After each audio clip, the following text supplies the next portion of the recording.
Welcome to Penrose Learning, where we make understanding easy. You begin by opening Truecaller and signing in. This ensures access to the full database.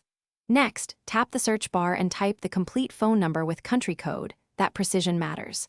Once done, grant location and caller ID permissions when asked, because Truecaller uses these signals to surface better matches. If you prefer web, log in at Truecaller. And paste the number. These first steps set up the search so results are accurate and actionable. You now inspect the returned profile carefully. Read the tag, last seen, and community reports to gauge reliability. Then tap the profile to reveal any linked addresses, map pins, or attach social media links. These often hint at location. Once inside, use the reverse image or search image icon to match profile photos to other sources, which helps verify place. Make sure to cross-check timestamps and multiple signals. Triangulating data increases confidence in the location inference. To finish, confirm any suspected location by cross-checking with Google Maps and linked social profiles.